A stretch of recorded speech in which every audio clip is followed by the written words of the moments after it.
Egypt and Ethiopia were going to fight over a dam, and I got them to stop. I still got to work it out because they put a dam up in Ethiopia that stops the flow from a little river called the Nile. I always think of the Nile being in Egypt, it's beautiful Nile with the pyramids, but they put a dam up. You know who paid for the dam? The United States of America. It's the biggest dam, I think, in the world. They put a dam up. I said, how did you let that happen? Why would we have done that? We financed it. This country would, I don't know. Maybe it was a Republican president, but I don't think it was. I think it was a Democrat. But what a terrible thing. So Egypt basically they don't have enough water in the Nile. የዩናይትድ ስቴትስ ፕሬዝደንት ዶናልድ ትራምፕ አንድ ሳምንት ባልሞላ ጊዜ ውስጥ ዳግም ኢትዮጵያን የተመለከተ መልእክት አስተላለፉ። በህዳሴ ግድብ ካሳ መጠየቅ የሚገባት ኢትዮጵያ እንጂ ግብፅ አይደለችም ሲሉም አዲስ ማለዳ ያነጋገረቻቸው የፖለቲካ ተንታኞች ገለጹ። መንግስት ከዓለም አቀፉ የገንዘብ ድርጅት የሚለቀቅልኝ ብድር ከ2.18 ቢሊዮን ዶላር በላይ ደርሷል አለ። ጤና ይስጥልን አዲስ ማለዳ ተከታታዮች፣ ዕለታዊ ዜናችን ተጀምሯል። ያስተዋወቅናችሁን ጨምሮ ሌሎች ዘገባዎችን ይዘናል። አብረን እንቆይ።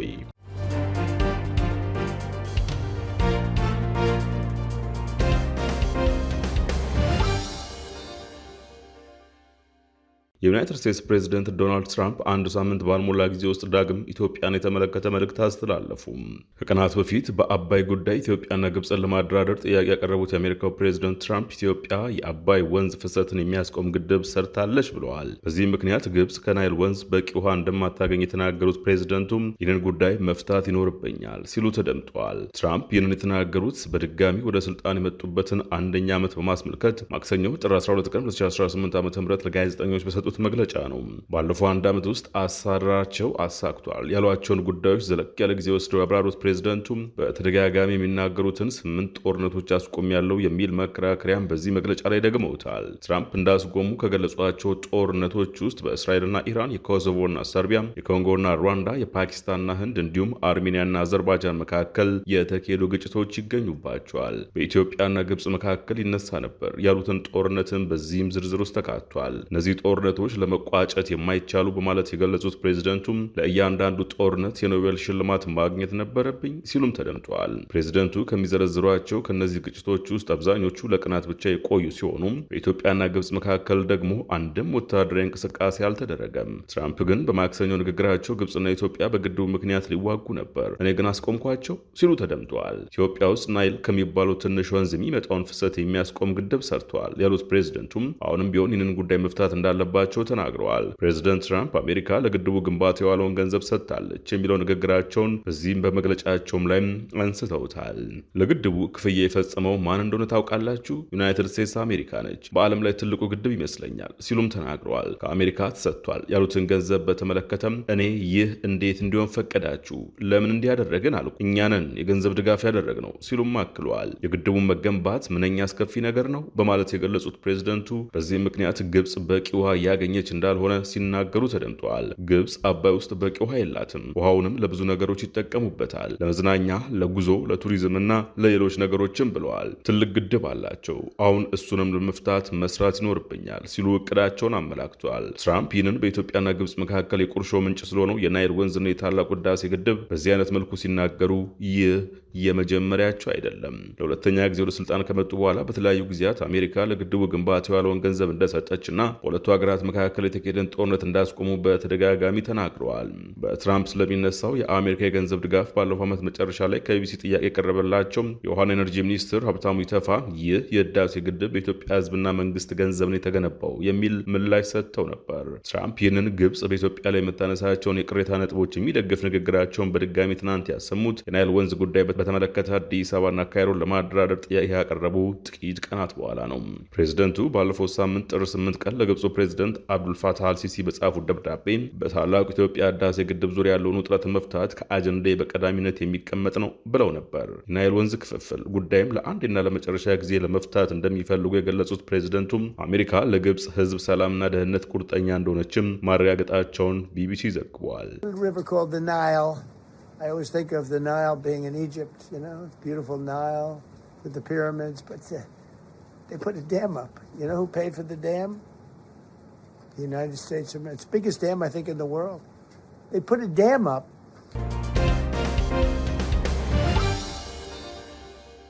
በህዳሴ ግድብ ካሳ መጠየቅ የሚገባ ኢትዮጵያ እንጂ ግብጽ አይደለችም ሲሉ አዲስ ማለዳ ያነጋገረቻቸው የፖለቲካ ተንታኞች ገለጹ።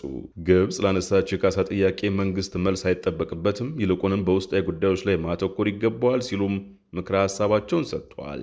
ግብጽ ከሰሞኑ ኢትዮጵያ በታላቁ የህዳሴ ግድብ ምክንያት በእሷና በሱዳን ላይ ጉዳት አድርሳለች፣ ለዚህ ደግሞ ካሳ መክፈል ይገባታል ስትል መግለጧ ይታወሳል። ግብጽ ይህን ማለቷን ተከትሎ አስተያየታቸው ለአዲስ ማለዳ የሰጡት የፖለቲካ ተንታኙ ጌትዬ ትርፌም ግብጽ ወደ ኢትዮጵያ የተለያዩ አይነት አጀንዳዎችን ብታነሳም ኢትዮጵያ ምላሽ የማትሰጥበት ጊዜ ብዙ ነው በማለት ትንተናቸውን ይጀምራሉ። ግብጽ ይህንን አይነት አጀንዳ ያነሳችው በኢትዮጵያ የዲፕሎማሲና የፖለቲካ ጫና ለመፍጠር አስባ ነው። ለዚህ ጫና ደግሞ የኢትዮጵያ መንግስት ፈጣን ምላሽ ሊሰጥ አይገባ የሚሉት ተንታኙ ምክንያታቸውም በአገሪቱ ውስጥና በቀጣናው ባሉ ጉዳዮች ላይ ማተኮር ስለሚገባው ነው ባይ ናቸው። መልስ መስጠት ካስፈለገ ዝግ መልስ መስጠት አስፈላጊ ነው። ይህም ማለት የካሳ ጥያቄ መጠየቅ ካለባት ኢትዮጵያ ግብጽን መጠየቅ አለባት። ምክንያቱም ደግሞ ግብጽ ኢትዮጵያ የህዳሴ ግድብ እንዳትገነባ ብዙ ሴራ ለበርካታ ዓመታት ስትጎነጉን የቆየች ሀገር በመሆኗ ነው ብለዋል። ስለዚህ ኢትዮጵያ የኋሊት ተመልሳ በደሏን አስባ ካሳ አልጠየቀችም፣ አሁን ላይ ግን መጠየቅ ትችላለች ሲሉ ተናግረዋል። በዚህ መሰረት ኢትዮጵያ ለጉዳዩ መልስ መስጠት ካለባት በመጀመሪያ ደረጃ የግብጽ ጥያቄ ተገቢ አለመሆኑን ማስረዳት፣ ካሳ መጠየቅ የሚገባትም ራሷ ኢትዮጵያ እንደሆነች ማመላከትና የታላቁ ህዳሴ ግድብ መገንባትና መጠናቀቅ በግብጽ ላይ ምንም አይነት ጉዳት አለማድረሱን ማስረዳት ሊሆን ይገባል ብለዋል። በጉዳዩ ላይ የአሜሪካ መንግስት ጣልቃ እየገባ ነው። ይህ የሆነበት ምክንያት ደግሞ የአፍሪካ ሀገራት መንግስታት ደካማነት፣ የኢኮኖሚ መዋዠቅ መሆናቸውን ጠቅሷል። በዚህ መሰረት የኢትዮጵያ መንግስት ክህሎትና ጥበብ በተሞላበት መንገድ ለጉዳዩ መፍትሄ ማበጀት አለበት ሲሉም አብራርተዋል። ይህን አጀንዳ ለምን መፍጠር አስፈለጋ ሲባል አጀንዳ ሰጪ ሆነሽ ካልተሰለፈሽ አጀንዳ ተቀባይ ሆንሽ አንቺ ራስሽ። እኛ ብዙ ጊዜ አጀንዳ ተቀባይ ሆነናል በዚህ ጉዳይ ላይና አጀንዳ ወደኛ እየመጣ ስለቸገረ ለሚመጡ አጀንዳዎችና ለሚመጡ የፖለቲካ ፍላጎቶች በሙሉ ተገቢውን የሆነ አቋም የሆነ ምላሽ እየሰጠን ባለመምጣታችን አሁን ህዳሴን በአንድም በሌላ መንገድ በብዙ ውጣ ውረድ ስላጠናቀቅ ነው ሌላ አጀንዳ ያዋጣትን አጀንዳ ፈልጋ አምጥታለች። ይሄ አጀንዳ በኢትዮጵያ ደረጃ ያዋጣታል አያዋጣትም እነሱ ያሰሉበት ስሌት አለ። ይሄንን አጀንዳ ኢትዮጵያ ውስጥ የዲፕሎማሲ የፖለቲካ ጫና በዚህ አጀንዳ ጫና ለመፍጠር ነው የፈለጉት። ነገር ግን በእነሱ አጀንዳ ጫና ለመውደቅ መፍትሄው አጀንዳ የጫና አካል አድርጎ አለመቀበል ነው። ለዚህ አጀንዳ መንግስት ፈጥኖ መልስ መስጠት አለበት ብዬ አልጠብቅም። እነሱ ማውራት መብታቸው ነው። እነሱ ያወሩ፣ እኛ የምንፈልገውን ስራ ነው መስራት ያለብን። አሁን የውስጥ ጉዳያችንና ቀጠናው ጉዳይ ላይ ያለን ፈተናዎቻችንን ለመፍታትና ዘላቂ የሆነ አቅማችንን ልናሳይ የምንችለው ቀጠናው ላይ ያለንን አቅም አጉልተን የምናመጣበትን ስራ መስራት ነው እንጂ የእነሱን አጀንዳ እየተቀበል እነሱን ለማሳመን የምንሄድበት መንገድ የለም። ወይም ደግሞ ዝግ የሆነ መልስ መስጠት ነው ያለብን። አንደኛ ካሳ መጠየቅ ካለባት ኢትዮጵያ ናት እንጂ ግብጽ አይደለም መጠየቅ ያለባት በዚህ ጉዳይ ላይ። ለ60-70 ዓመታት ኢትዮጵያ ከዚህ ጉዳይ ላይ እንዳታለማ ብዙ ሴራ ብዙ ግፍ የሰራች ብትኖር ኢትዮጵያ ላይ ግፍ ከሰሩና ሴራ ከሰሩ ሀገሮች መካከል ቀዳሚ ደረጃ የምትቀመጥ ሀገር ናት። ስለዚህ እኛ የኋለኛውን ሂሳብ አወራርደን ካሳ ያልጠየቅን አገር እያለን ከነበደላችን የራሳችን ውሃ ለጋራ እንጠቀም ብለን ፍትሃዊነትን ባሰፈነ መልኩ የውሃ አጠቃቀም ሰነድ ላይ የፈረመች ሀገር የግብጽን ጥቅም ውሃና ተፋሰስ ያልነካች ሀገር ካሳ መጠየቅ ለነሱ አጀንዳ ስላጡ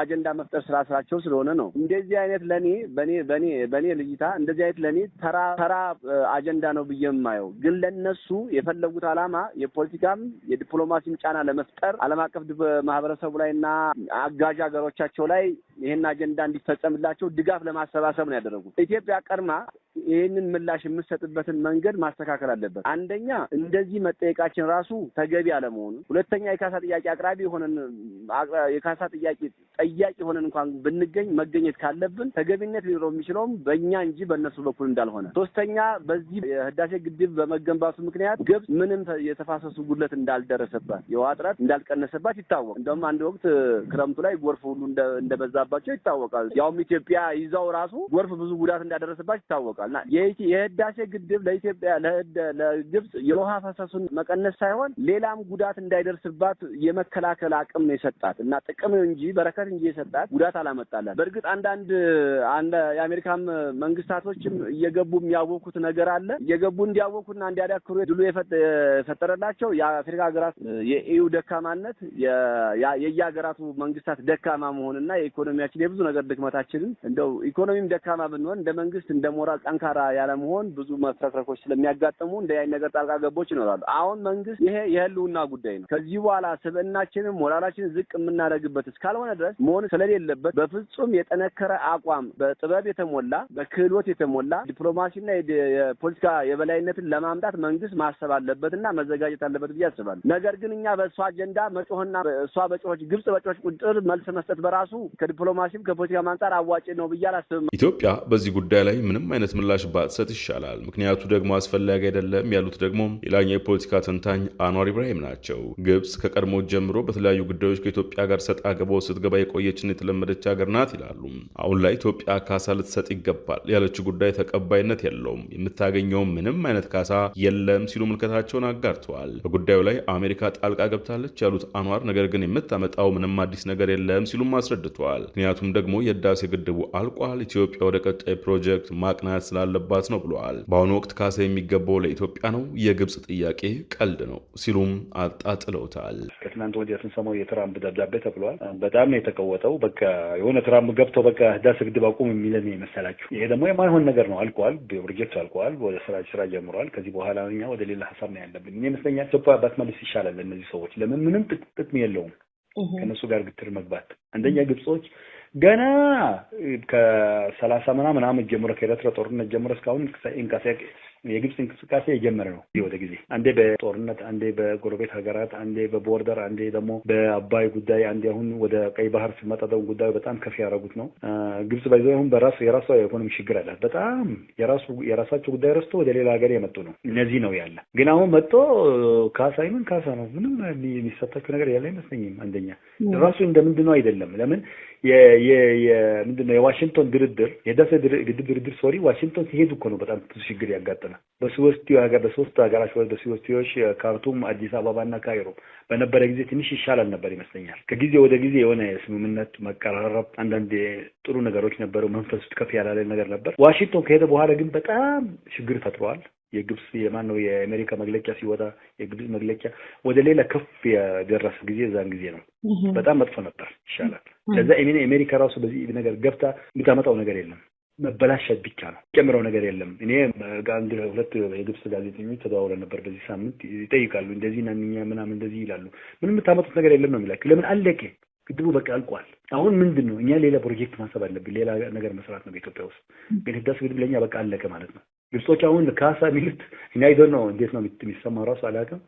በምንድን ነው ካሳ? ግብጽ እኮ አሁን ያለበት ኢትዮጵያ ነው መጠየቅ ያለባት። የባለፈው ስንት ዓመታት ከ1959 ጀምሮ እስከዚህ ያልተጠቀመችበት ነገር ኢትዮጵያ ነው መክፈል ያለባት ይመስለኛል። እኔ የግብጽ ቀልድ ነው የሚለው አንዳንድ ጊዜ በጣም የከበደ ነው ከጊዜ ወደ ጊዜ።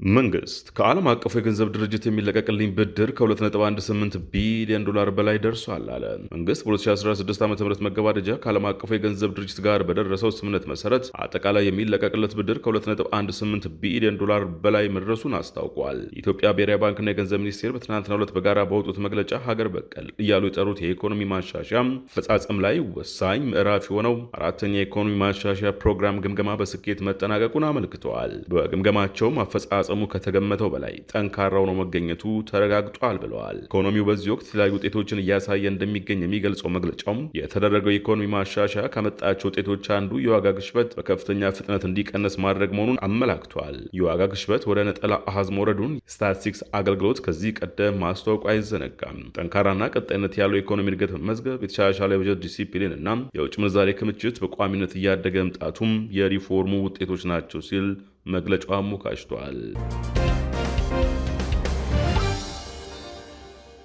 ዕለታዊ ዜናችን በዚሁ ተጠናቀቀ። አዲስ ማለዳን ሰብስክራይብ፣ ላይክ እና ሼር ማድረግን አይዘንጉ።